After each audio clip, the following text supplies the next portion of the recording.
Whether you've got her by accident, were hijacked, or kidnapped, you have yet again got into the podcast of Fishing Without Bait, the show that just won't die.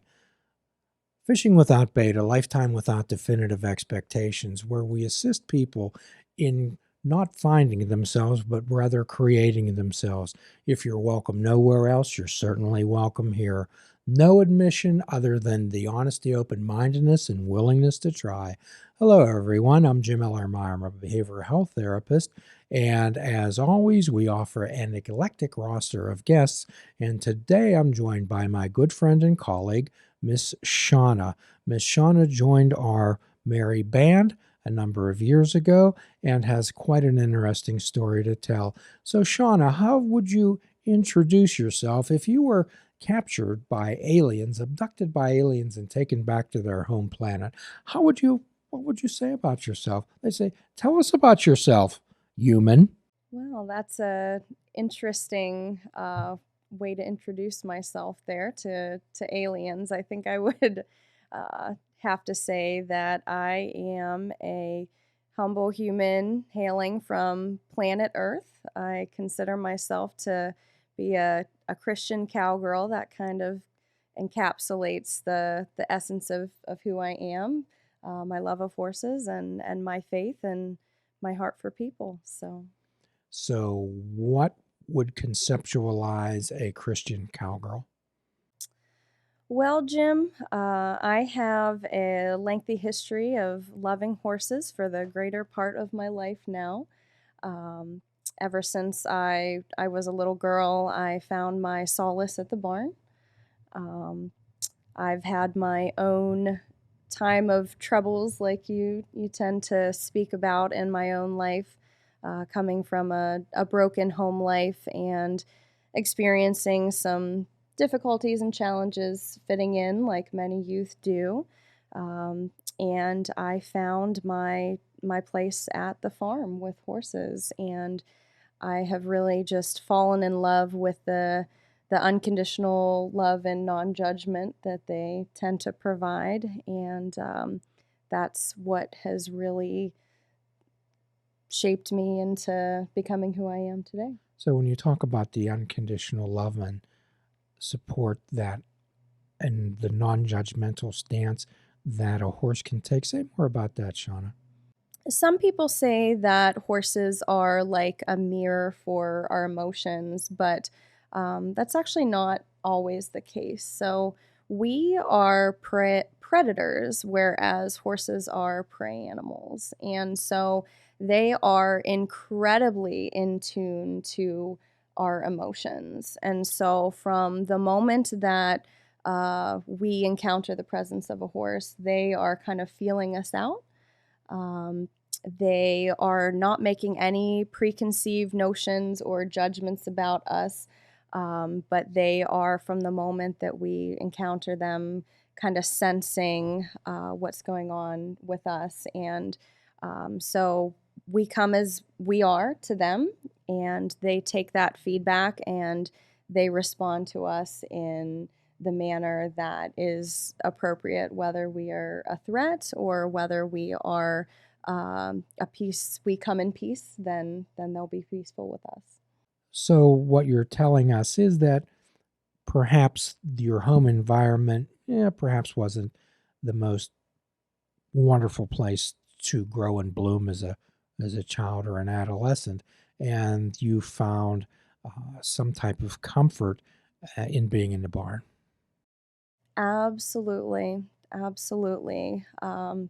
It was difficult having parents that weren't together, growing up during a time that wasn't really the norm, and experiencing some bullying throughout late elementary and middle school, and trying to find a sport or an activity that was really a place that I could thrive. And so tried a couple of different things that weren't really the best fit. And from the time that I rode a horse for the first time, I just felt like home.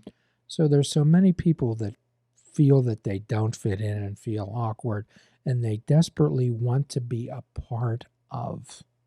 Did you feel that way? Absolutely.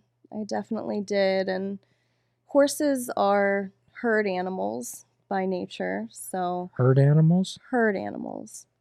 So, I like to say that we as humans are similar to herd animals in that while we can survive in isolation on our own, not having a group to be a part of, we really can't thrive. So, like horses, when we find our own herd, we can truly thrive. Would you repeat that, please? I love that phrase.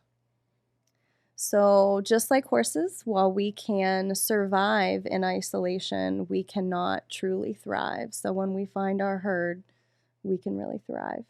There's so many people out there that I believe that can resonate with that. So many people out there that feel so alone and they feel bullied and not part of, and they feel that no one understands them, no one is listening to them, no one respects them or gives them the benefit of the doubt or the freedom to decide. Uh, and as we often talk about in this show, Shauna, that everybody is in recovery from something. It doesn't have to be drugs, it doesn't have to be alcohol. It can be depression, anxiety, or so many people are trying to form an identity and find a conception of themselves. So tell us about a little bit about that journey. Tell us about the blooming of Shauna. Oh, the blooming of Shauna. Where do I start? Well, I would say that given my life circumstances from early on, I definitely struggled with a level of anxiety and self doubt, especially some difficulties with self esteem, as many young girls do.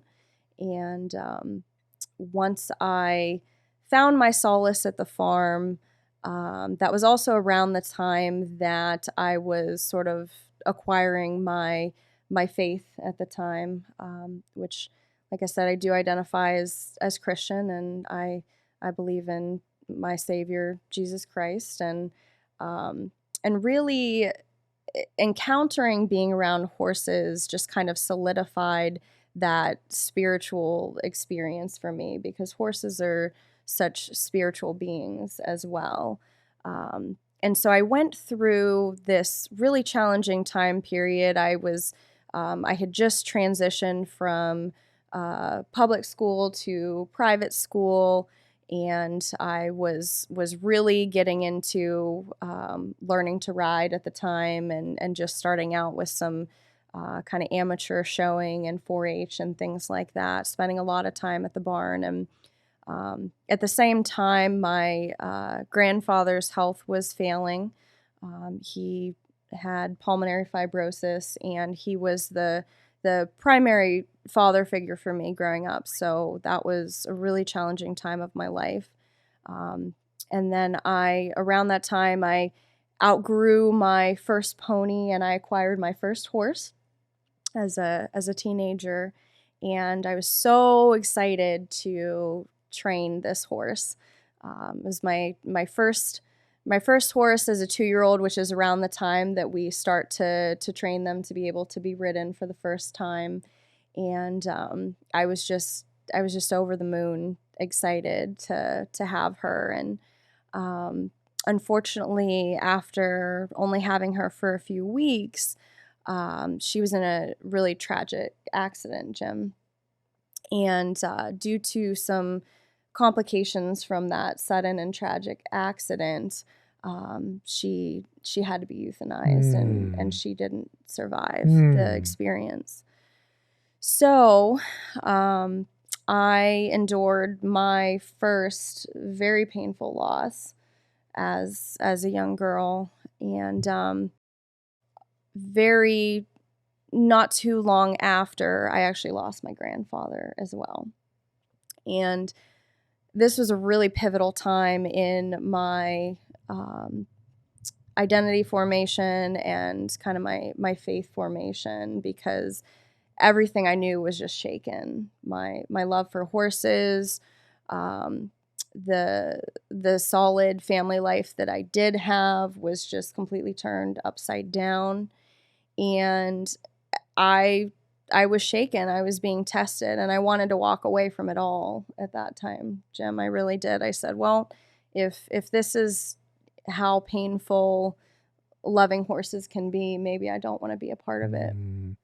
So this is a point in some people's life where they build up a defense mechanism, and I'm sure that both you and I encounter people when they feel this tremendous emotional pain, they either seek out and help and others to encourage and support them, or they develop this persona of I don't care. Yeah, and that was definitely true for me. I was incredibly in so much pain on the inside, but on the outside I was developing that defense mechanism of I don't care.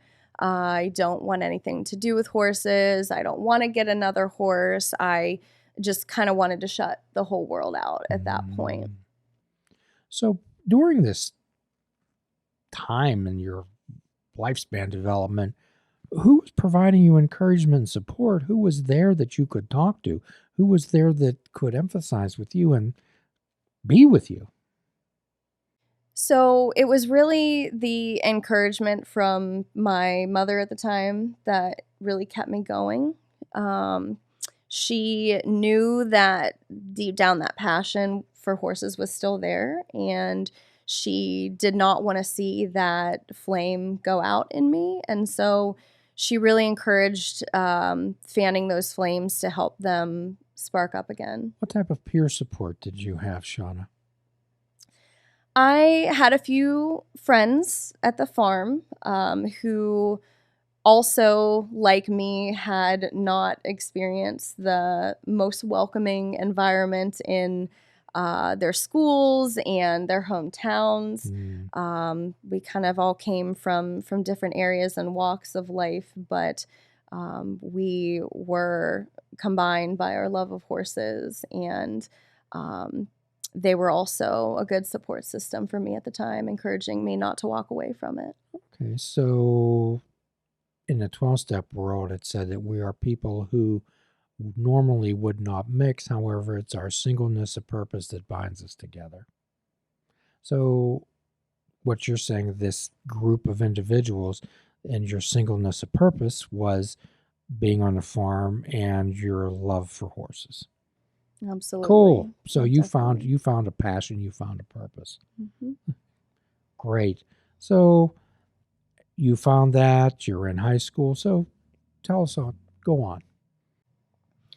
Sure. So after I had spent this period of time grieving, um, the horse that I had lost, who I had actually affectionately named Everlasting Hope.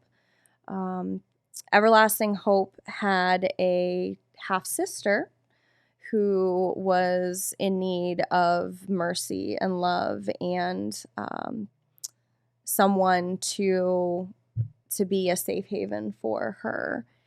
And so at the urging of my peer support that I had, as well as my mother, who was really encouraging me not to give up on what I loved, I opened my heart to this young filly who was wild-eyed and fearful and very clearly hurting in ways that only I could also understand.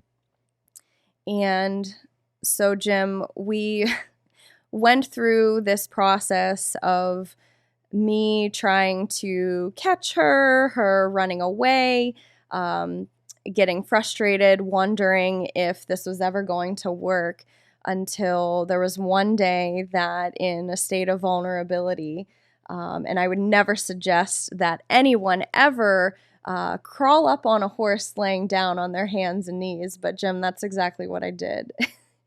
And this horse, this little mare, just looked up at me, opened her big brown eyes, and we had this moment where we just connected. And from that day forward, Divine, as I affectionately named her, and I became inseparable. And we helped each other through a recovery period and really had a transformation. Well, it's often said that we have we have acquaintances in our lives and we have friends, and then we have what I call bonded life companions. And it's said that you're never really truly friends until you've suffered together. I would agree with that. So, and in the 12 step world, we also say that nothing happens by mistake in God's world. So, tell me about how you believe that this circumstance was placed in your life and you actually took advantage of it.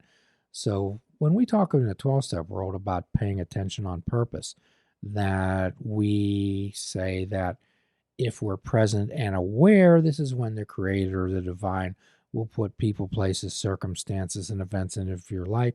And if you're there, present to witness it, then it'll have some meaning in your life. So say more about that. Sure. Well, I think if I had stayed in my own head, and in my own state of despair and grief and past oriented thought, that I really would have missed what was right in front of me. And Mm, what was right in front of me was an opportunity to heal and be a healer at the same time. to be a healer. Yeah, I know that there are a lot of people who are passionate about rescue when it comes to cats and dogs, and horses are really no exception. They really require a lot of patience and gentleness and perseverance for sure. So, who do you think got the most out of this relationship, you or divine?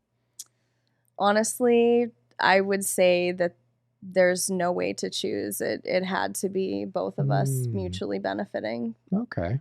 When we talk about synchronicity, when we talk about these things like 1 + 1 = 3, it sounded like the sum was greater than its parts in this particular instance. Absolutely. Wow, what a what a great story. So when we talk about recovery stories, and we talk about people's moment of clarity, and we talk about the epiphanies, it sounds like your moment of clarity came in your life when you and divine got connected. Absolutely. I always knew my entire life growing up as a little girl that I had a purpose in helping to make the world a better place. Mm, And I felt that to the depths of my soul, but I never really knew how that was supposed to happen. But after having this mutually beneficial mhm. experience, um, this interaction that was truly divine, Okay. that really sparked my passion and my love, not only for horses even more, but I knew I wanted others to experience what I had experienced as well. Ah, okay. So you started to develop this concept of what I would call carrying the message. So there you are. You and the horse, you and Divine have a bond together, and you're both healing, and you move on from there. I continue to have my bond with divine throughout the years as I go on to graduate high school and college. Got a degree in applied psychology from Pennsylvania State University, after which time I went for my master's in clinical mental health counseling at Geneva College.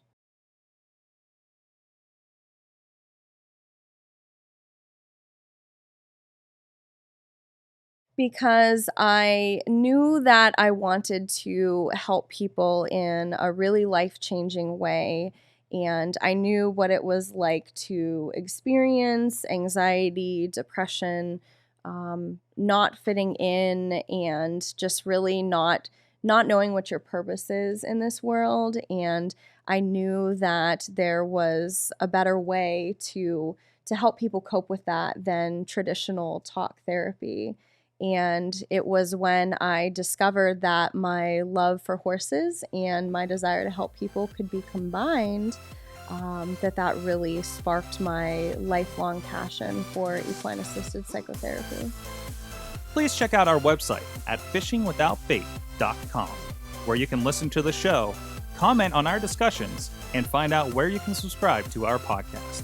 If you're interested in flying the colors of Fishing Without Bait, click the shop icon on our website. We have clothing, mugs, cell phone cases, and so much more. Show the world that you fish without bait. This show is a member of the Sorgatron Media Podcast Network. Find out more at sorgatronmedia.com.